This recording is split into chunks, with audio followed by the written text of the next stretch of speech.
Wild animals and wild places, they're more than a picture. They're inspiration, excitement, and adventure. Patrolling and protecting these natural resources is a first-class band of peace officers. These are the Wardens, dedicated to the preservation of our great outdoors. Well, hey, the reason I'm here, you got some bait out here. Okay. You're aware that the counties are closed to baiting? This week on Wardens. Why don't you grab your stuff? You're done for tonight. He knows that. It's been that way for almost 20 years now. Oh, perfect. There's a scale there. All right, so obviously you all are lying to me. So you're in charge of possession of marijuana tonight.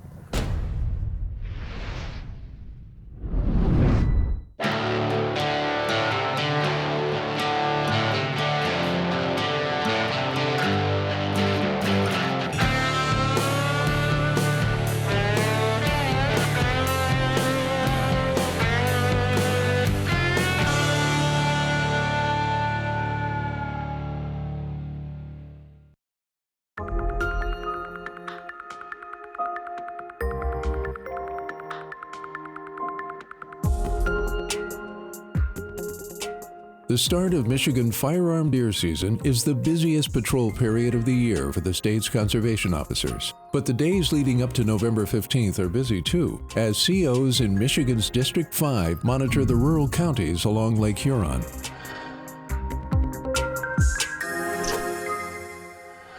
Trapping season's open at that time, waterfowl season. There's a bunch of different activities for outdoor things going on around then. Leading up to the firearm deer season, that's one of our biggest issues right now is contacting hunters that are using bait in these no-bait counties. Their plan for the night is to search for people shining for deer. Shining is not allowed on public land at any time during the month of November in the state of Michigan. I mean, we want it to be a fair chase situation, and obviously it's not hunting if you're throwing a light and shooting deer over a light. So definitely gaining an advantage, and we don't obviously want to promote that in any way, shape, or form. When the bigger bucks are out at, it seems to be at night, that's when they're gonna be out with the lights looking for deer, and that's why we have fair chase laws and things like that in the state of Michigan that allow people to hunt during the day. There's a safety issue with that. There's a fairness to it. One of the various ways the Michigan DNR looks for illegal shining activity is by putting spotters up in a plane. When the spotters see something, they radio officers on the ground below. Spotlight. Yep, got a light. And shining the passenger side. Well, obviously be able to get up in the air, that they can see many more miles, they can see a lot more than what one person in one spot can see. It just gives us a huge advantage to look over a large area and be able to move guys into the right positions to make the stops, whereas you'd only see a small glimpse of that if you were on the ground. But before it gets dark enough for the plane to start spotting shiners, CO Casey Pullum checks on a bow hunter he thinks is using bait. This area of District 5 is a no-bait area. Michigan's bow season opens October 1st, a month and a half prior to the firearm opener. You look inside there, you can see they got bait bags in there. They're definitely baiting.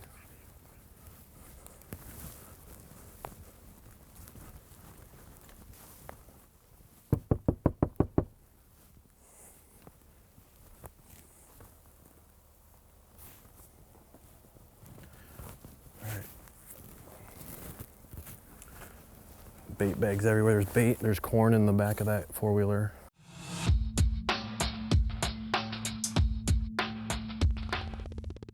Conservation officer, come on the blind.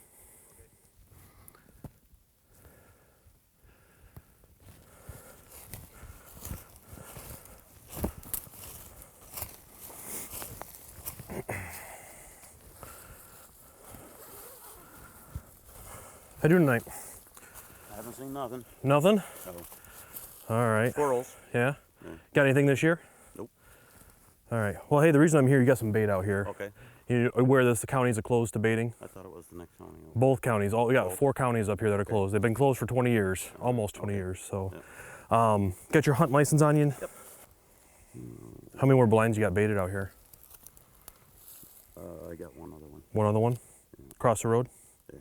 Okay. Why don't you grab your stuff? Okay. You're done for tonight. We're gonna head back to the truck, and you're gonna get a ticket for this. We also got some issues with your ORV use out here. Okay. What's wrong with my ORV? Baiting has been banned for nearly 20 years in Michigan Conservation Officer Casey Pullum's district, yet he isn't surprised when he finds someone hunting over bait. Even though we have a no baiting law, people are still gonna bait. And we're seeing in this area about 85% of the people still bait. And even though it's illegal to bait, and there are stiff fines for it, it's just one of the things that's been ingrained in them apparently, that they have to bait to shoot deer, and that's just not true. While checking on a hunter who he had been monitoring since last year, he found he was using bait. Well, hey, the reason I'm here, you got some bait out here. Okay. You aware that the counties are closed to baiting? I thought it was the next one. Both counties. We got 4 counties up here that are closed. They've been closed for 20 years, almost 20 years. So. In addition to baiting, the hunter was also operating an ORV on federal forest land but wasn't on an approved road or trail. Well, this is not a trail out here that you're maintaining. This is not an ORV trail. And you're obviously maintaining this and using your ORV to bring your bait and your stand or whatever you're using to bring back here. I just talked with a federal officer, and he just like me to give him your information. And so you may be hearing from him in the future in regards to the trail use. But today you're getting 1 ticket from me for baiting deer in a closed county. The hunter was given a warning for the ORV use, and his court-ordered fine for baiting in a closed area was $645. Can't be baiting. There's no baiting in this Oscoda County, Alcona County, and then the other 2 counties up north, Montmorency and Alpena County. He knows that. It's been that way for almost 20 years now. Anybody that hunts this area does know there's no baiting here. He tried deflecting it, saying, oh, I thought it was the other county next door. Well, it's all 4 counties. The bait restrictions in these areas are to help prevent the spread of wildlife diseases. CWD is a unique disease because it's caused by a misfolded protein. So it's not a bacteria, it's not a virus like a lot of other diseases that we deal with. This is kind of uncharted territory for a lot of wildlife diseases. So these prions, or these misfolded proteins, can be shed from the animal in urine, saliva, and feces, as well as staying in the carcass of a dead animal. So a dead carcass, a dead deer, can actually be infectious for chronic wasting disease. It is primarily a deer disease. However, it is contagious between animals, and it is also essentially a death sentence for that animal.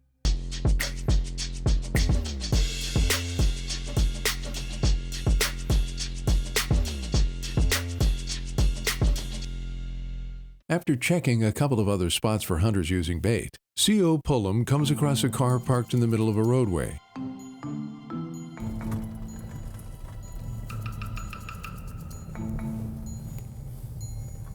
What's this guy doing?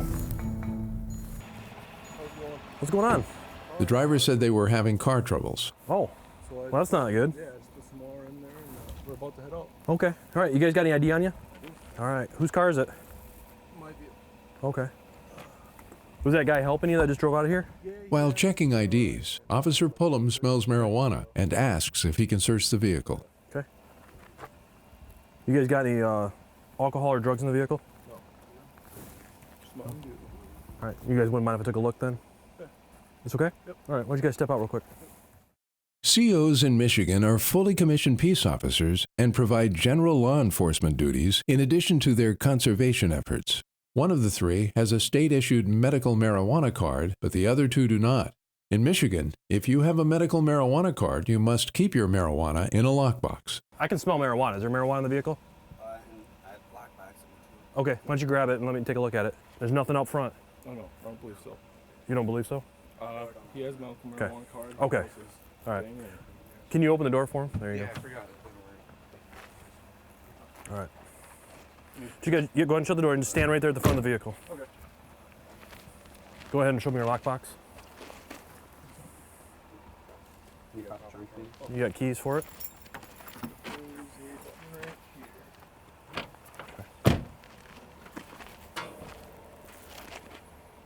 You have your card on you? I do, yeah. Okay. My lockbox right there. Okay. After inspecting the lockbox, Officer Pullum starts searching the car.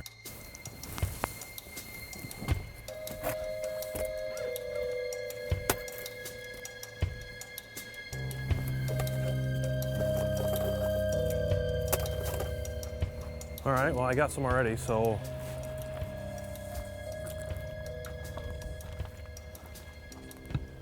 It's yours? It's not yours. Okay. All right. Okay. So whose might this be? It's your car, so it's in your possession here, right in the center console. Go ahead and just have a seat.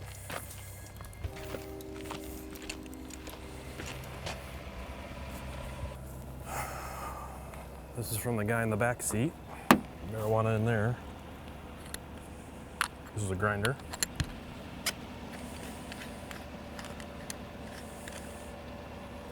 Full of marijuana.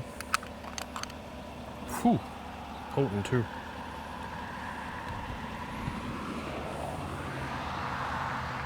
After handcuffing the suspects Have a seat.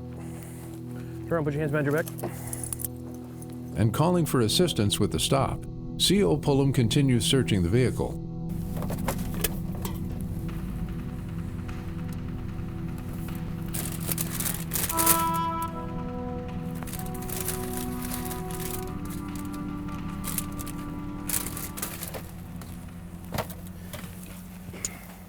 All right, so obviously you all are lying to me. You dropped your pipe and your chip bag as I rolled up here. CO Pullum is joined in his search by United States Forest Service officer Mike Phillips. Yeah, I haven't searched this yet. This is his lockbox.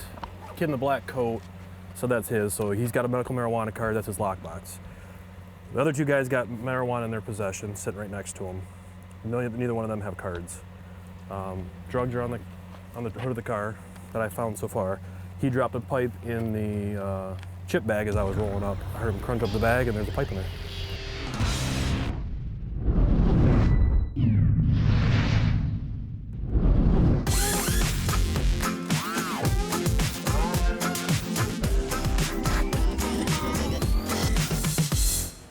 Good morning, everybody. How are you today? This is the third annual Youth Conservation Academy. For the third straight summer, the Michigan DNR held a Youth Conservation Academy for Detroit area kids. Safety. You gotta do it every time? Yep, on that one, because you're not seated all the way back, it didn't release. Okay? So now you can release it. Is yours? Okay. The academy is held on Belle Isle, one of Michigan's state parks, that sits on the Detroit River between the U.S. and Canada. Helping these kids understand what we do helps the department. It opens up employment opportunities to them that they never knew existed. The 6-week course teaches the students about all aspects of the DNR. It's an excellent opportunity to let the children understand how beautiful these natural resources are and how they can utilize them. Because some kids that don't typically get out into the outdoors in the city of Detroit, and kind of gives them an introduction to what natural resources Michigan really has to offer. The students shoot crossbows, learn about firearm safety. So in order to function it, you have to hit this release, and that would allow you to load a new round into the chamber. Go kayaking and more. I got to learn about the firearms, how to load them safely, how to keep them, point them in directions to where you won't point them at anyone else. It was very fun. We learned a lot about firearms and hunting, fishing. I went kayaking for the first time, so that was really cool. At the end of the program, there is a graduation ceremony where students receive hunter education certificates, fishing licenses, and gear. And that's one of the neat things about the hunter education program, is because it also introduces gun safety and gun handling. So, the kids of Detroit, they don't necessarily have an opportunity to experience hunter safety and gun handling and things like that. So, and then, a lot of these families around here, they don't hunt and fish themselves. So this kind of gives them an introduction to the other world that's out there. And so when they have an opportunity to get out on their own and they get into a place where they can, and they're set to go. So they'll be able to hunt the rest of their lives legally in any state across this nation. And we're also going to teach them about marine safety and take them through boater safety programs so that when they get an opportunity to go out and enjoy our waterways, they can do it legally.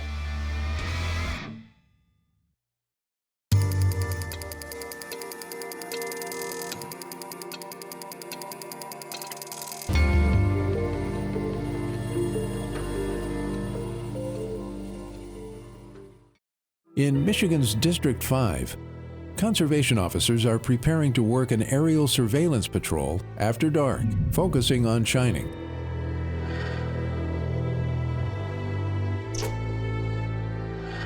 In Michigan, you cannot shine for wildlife on public land during the month of November.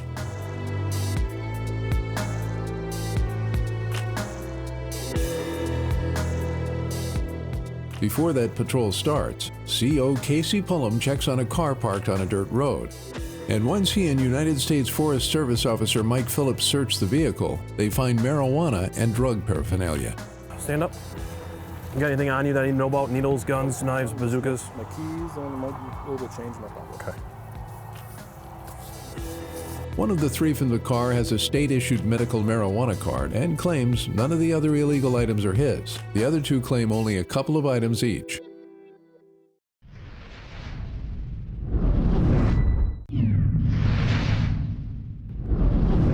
All right, come over here for a second. Here's what we're gonna do. An hour before, this surveillance plane takes off, and the patrol for shining wildlife starts. It still seems to be progressing here northbound. About how far out do you think you are? Michigan Conservation Officer Casey Pullum is wrapping up what should have been a routine check. It unfolded to a lot more than just someone needing help. You know, they were fine, they didn't need help, but there was obviously some illegal activity going on with that vehicle. This car had pulled over with some type of maintenance issue, and when CO Pullum approached the vehicle, he could smell marijuana. The occupants allowed him to search the car, and he found marijuana and associated equipment. With the help of Officer Mike Phillips, they've decided to take 2 of the 3 occupants of the car to jail. Can you transport for me? Transport up to mile? I can do both. If you could, that'd be handy. If not, I can squeeze one into here. The third is being let off with a warning from CO Pullum since he has a state-issued medical marijuana card. You two don't have cards. You have a card, but you're still transporting it illegally. You understand, you got a lockbox, you're smoking it in the car, you know these guys have this stuff. You know, you can't have that stuff without it being in a lockbox. It's got to be locked up. Where I had mine in my locker. You had a pipe in your bag. It wasn't my pipe. That wasn't your pipe? You were eating chips out of that thing and you had no idea that pipe was in there? No. The pipe, actually, I put it in there. It was sitting inside the center thing. So I took it and put it in the chip bag. And I noticed that you're behind. I closed the chip bag. All right. Because it's out in the open, so. This guy's your buddy? Yes, my friend. Okay. I'm gonna take you two to jail tonight. You don't have cards, you got marijuana in your possession, so you're in charge of possession of marijuana tonight. The 2 bound for jail are charged with possession of marijuana. I'm gonna field test this marijuana before we take it. Just because it smells like and looks like marijuana, I guess doesn't always mean it is. So prosecutor wants us to first field test it before we charge them with it. The field test is used to determine if the substance can be reasonably believed to be marijuana.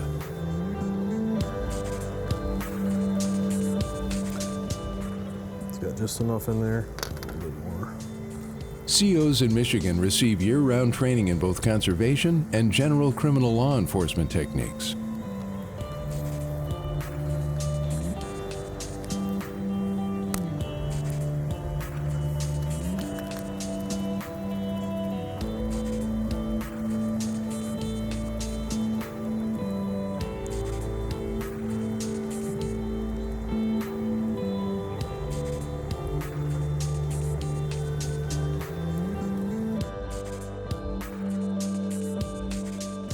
There's 3 capsules in there that I need to break, and there's just, you gotta shake it for so long before you, there's 3 capsules in here, and then obviously the color change is what we're looking for. We're looking for it to turn into a purple with a separation of some sort there. So this is just, there's no color yet, but once I break the other 2 vials, you're gonna see a little bit of a color, purple color to it.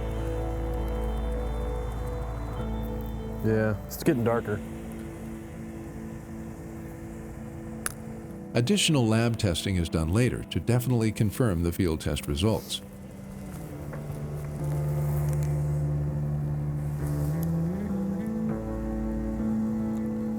Yep. So that tests positive for marijuana. It was a busier night for us. Obviously, we had a dedicated patrol, but at the same time, I had a couple other things I wanted to follow up on. One was a baiting issue, and then the other one just happened to be we were driving through a rural part of the county, and I saw a vehicle that didn't match the area. It looked like it was parked off the side of the road, maybe disabled. And a lot of times when we do have people disabled in the in the part of a county that's rural like that, they don't have cell signal. So a lot of times I'll just stop and ask if they need any help, and that's what I was doing that night. And of course, it unfolded to a lot more than just someone needing help.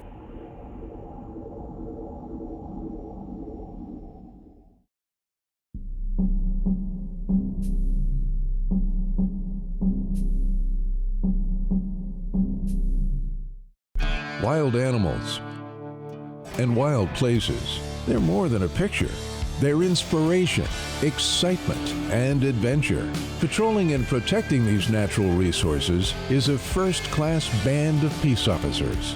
These are the Wardens, dedicated to the preservation of our great outdoors. What were you shining with tonight?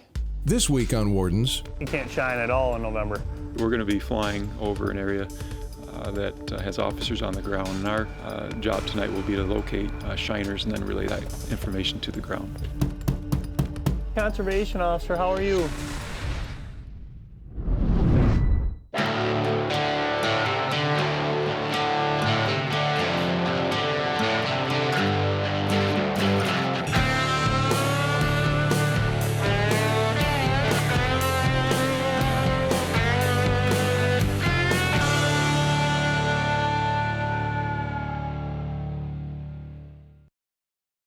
it's already been a busy night for Conservation Officer Casey Pullum. It was a busier night for us. Obviously, we had a dedicated patrol, but at the same time, I had a couple other things I wanted to follow up on. After checking on deer blinds with illegal bait, Why don't you grab your stuff?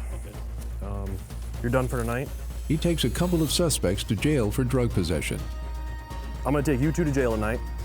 You don't have cards. You got marijuana in your possession, so you're getting charged with possession of marijuana tonight. When he's done with that, he joins Sergeant Brandon Kieft and other officers from District 5 to work an overnight patrol focusing on shining.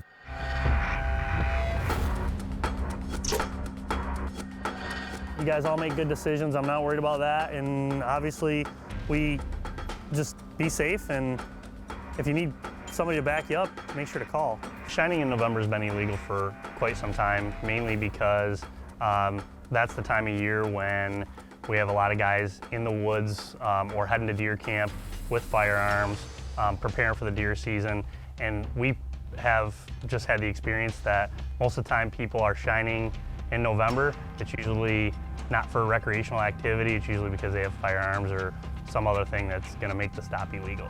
In Michigan, it's illegal to spotlight or shine wildlife on public land during the month of November. One of the techniques the Michigan DNR uses to patrol for shining is to fly over areas and radio officers on the ground if they see anything. Well, what we're hoping to see is spotlights that we'll see those coming from the vehicles. And that's one thing we actually take note of. If a spotlight comes out one side of the car or the other, that's something that the officers want to know. Sometimes there's multiple lights. And you do get an eye for it on a clear night like tonight. Sometimes the spotlights show up for many, many miles. Kevin Jacobs has been the aviation manager for the DNR for 18 years. Aerial surveillance flights are important for a handful of reasons. First of all, it's the law. And so we've been tasked with upholding the law. I think also when you deal with shining, there's issues with fair chase. It puts the animals at a disadvantage, and those who are shining at an incredible advantage. So you're lacking the fair chase element. I think lastly, there's a certain fairness to other sportsmen. These people are playing by the rules and by the law, and yet you have some people who are not. As the officers on the ground get into position, Jacobs goes through his final pre-flight checks.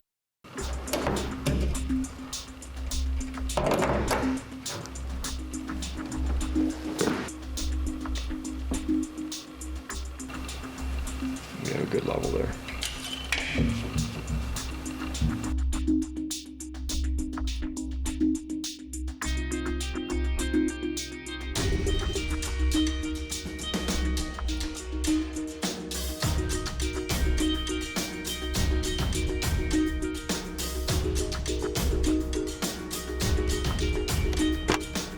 he'll have one spotter in the plane with him to help find instances of shining.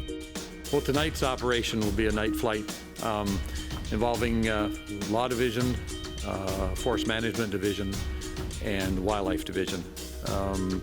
Kind of cooperation between the three divisions.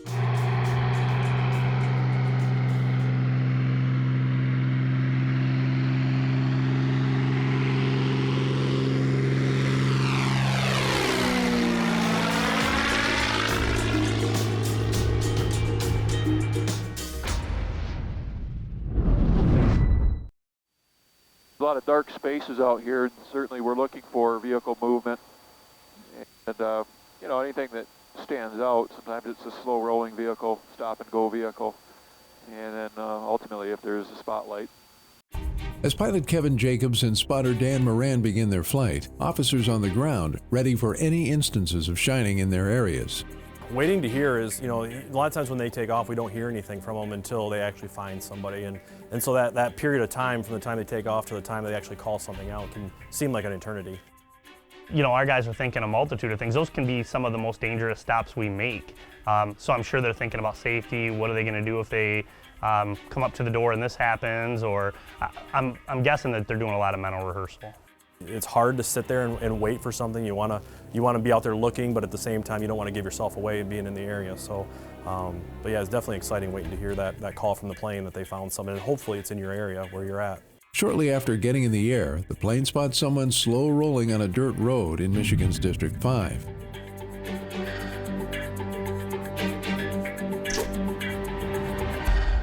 What I have is a vehicle that's, we watched here for a little bit. He's done some slow roll, some stop and go. He did a turn, and he did a turn very, very slow. You know, like he was looking. Has not thrown anything out the side window yet, but if you're close, it might be worth getting in behind him. Slow rolling is just a term we use for a car engaging in somewhat abnormal behavior. Conservation Officer Casey Pullum is the first to respond and initiates the traffic stop.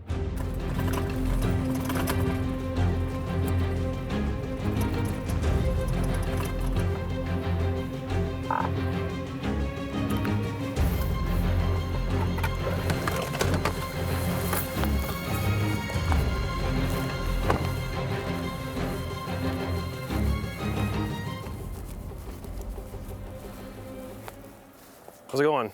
Good. Get your license, registration, proof of insurance. What are you guys up to tonight? I'm taking her home to Mack Lake. Oh, okay. Where are you coming from? McKinley. McKinley? Okay. The suspects weren't shining, but the driver has a restricted driver's license, and assisting CO Bobby Lively finds an open liquor bottle in the car. You could be going to jail tonight for this. You understand that, right? Okay. It's like operating on a suspended license. So I'd expect you to be a little more honest with me when I'm asking you questions. Honestly, I took the kids to the movies. They went. Are you supposed to go to the movies? That's not to and from your employment. I didn't know it was restricted. What's it restricted for? Well, it was restricted. I was impaired. I had two beers 4 months ago. Okay. So you got arrested for drunk driving? Yes. Okay. While CO Pullum continues to question the driver, the surveillance plane has spotted 3 cars, all close by, with lights shining out the side windows. I've got 3 vehicles here, all within fairly close proximity of each other, and we've seen a light come out of each vehicle. Sergeant Brandon Kieft responds and tries to locate one of the vehicles. Okay, I'm southbound on one of those roads. Am I on the right one or the wrong one? That would be the wrong one. We're going to be to your east. And let me watch this guy here for a little bit before we come in on him, see if we get a light. He should be coming out to you. He catches up with one of the vehicles right as it pulls into a campground.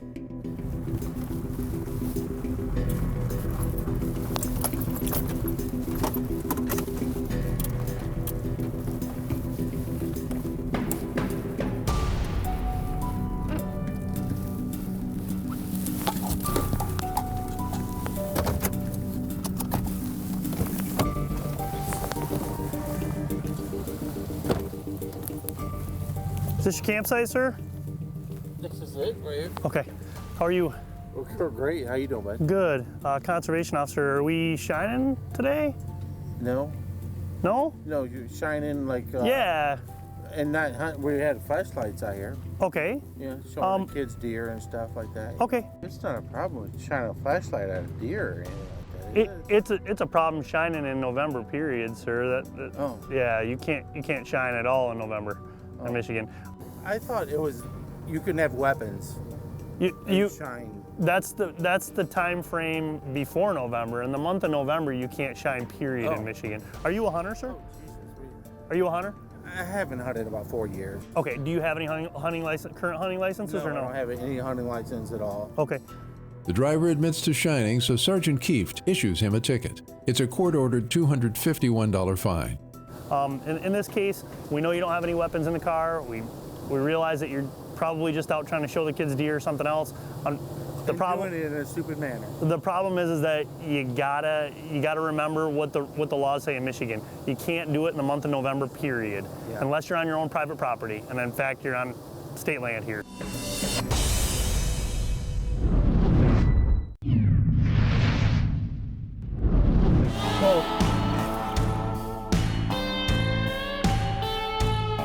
Everybody step forward a little bit.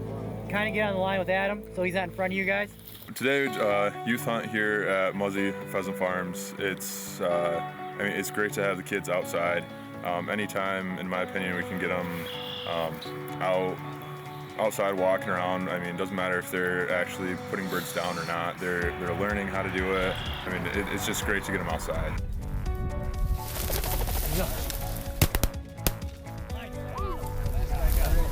Conservation officers and wildlife biologists with the Michigan DNR often host events designed to get kids outdoors. Events like this are important, especially to get newer people interested in the sport. Not just pheasant hunting, but hunting in general. Events like this, get them out, get them walking around. They can interact with each other. And they can see the dogs working. It's really a fun event and really gets people interested in the sport, which could lead to them wanting to try other, maybe duck hunting or deer hunting or something like that. Michigan used to have a large pheasant population, but recently bird numbers are down. All right, we're just gonna keep walking. There's one right there. Ooh, good shot. Smoke.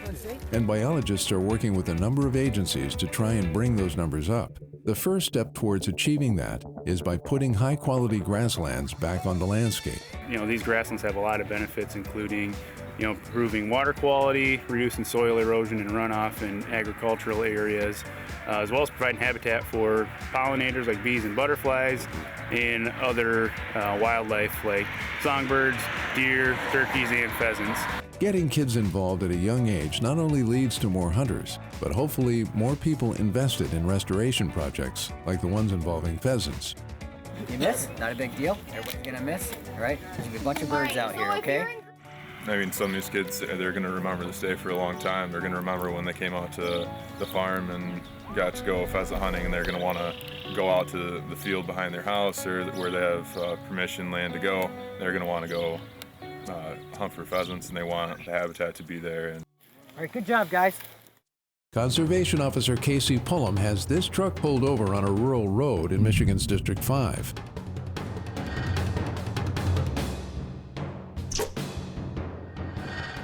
It was identified during an aerial surveillance for slow rolling. The plane was able to direct me into where that vehicle was. In that case, they were not necessarily going to shoot a deer. They didn't have any weapons with them. We couldn't determine whether they were actually shining for deer or not. They wouldn't admit to that, but we did have some other violations. The driver has a restricted license, and there is an open container of liquor under one of the seats, as well as a couple of cans of beer.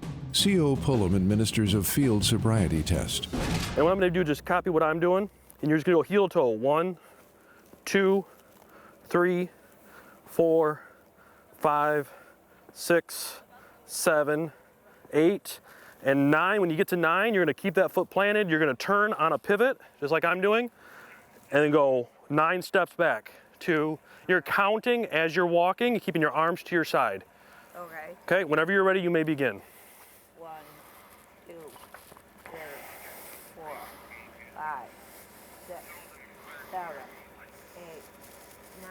And determines there is not enough evidence to support an arrest for driving under the influence. but one of the passengers, a minor, admits to drinking. He's issued an MIP, or minor in possession of alcohol ticket, while the driver is issued 2 citations. So here's, I'll explain this to you, because you are getting a ticket today. You're getting a ticket for operating on a restricted license. Okay. And for transporting open intox. So you're getting 2 citations today. Okay. All right, so the court information's here at the bottom. She pays $455 in court-ordered fines and spends 3 days in jail. The officers allow a passenger with a valid license to drive everyone home.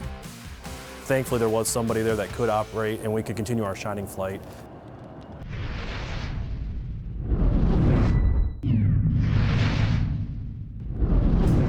A Saturday night patrol for Shining is turning into a Sunday morning patrol as pilot Kevin Jacobs and spotter Dan Moran continue their flight above Michigan's District 5.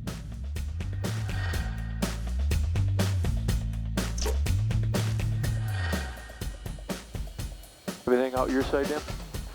Nope, pretty dark. Same here. We'll work our way to the south. Looking at the time, it's about 12:30 a.m. local. Wonder what anybody be doing driving around in the black 12:30. It is illegal to shine or spotlight during the month of November on public land.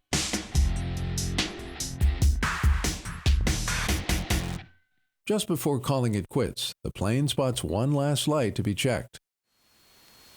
Yeah, he's stationary, shining again. It's fairly low intensity light that he's throwing around here. Sergeant Brandon Kieft is the closest officer to the suspect, about 4 miles away. Using the GPS on the plane, the pilot directs him where to go. That's the direction we'll be coming from. All right, copy that. He's northbound now.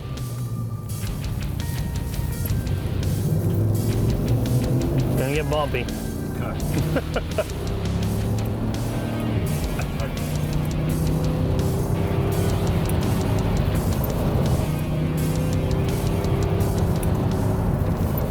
There are quite a few residences here just to his west. He may be working, in that direction. The pilot and spotter think they are looking for an ATV. He went black again. He is, he's black now. He's in the neighborhood, put it that way. I think he's getting close to residence. So if I buzz past him, just let me know. Sometimes he can't estimate how fast the vehicle on the ground's moving, and you'll drive past a road.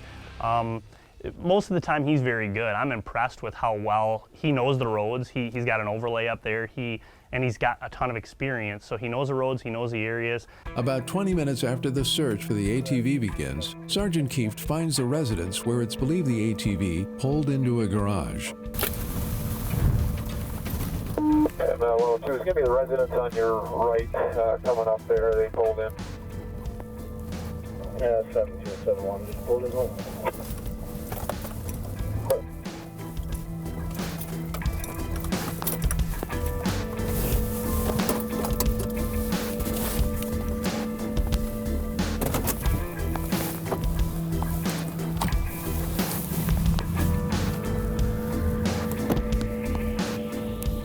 More officers arrive shortly after to join the search.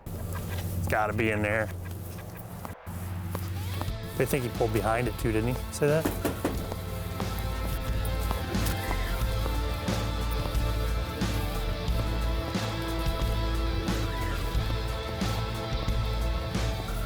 Didn't get here fast enough.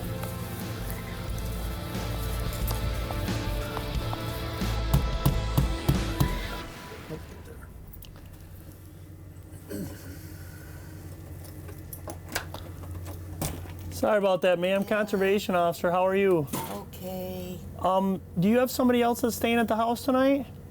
My son. Okay, is he home? Yeah, he's to bed. Okay, can you get him for me, please?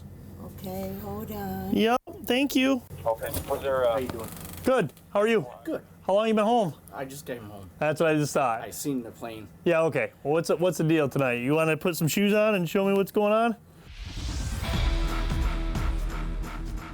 While inside, the ATV driver says he was just out for a ride, but admits he was using a flashlight. What were you shining with tonight? I just had a flashlight. Okay. What were you out doing tonight? I was just coming through a trail.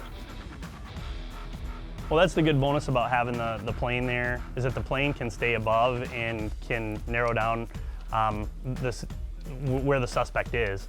The ATV operator was a good number of miles away from his house. The plane was able to follow him back to a certain residence. He knew the residence that the suspect went into. Here's the deal. When the plane sees you like that, why'd you boogie toward home if you didn't think there was anything wrong? I didn't know it was the DNR. Right. I thought it was a plane flying around. Right. Well, here's the deal. It's illegal to shine in November period, whether you have a weapon on you or don't have a weapon on you. You can't shine at all in November in Michigan. Sergeant Kieft issues him a ticket for shining, which is a court-ordered $270 fine. He was able to come out. He eventually confessed to the situation, and it's always great to catch them and throw the lights on and stop them before they make it home, but unfortunately, depending on where your units are, sometimes they make it back home before you get to them.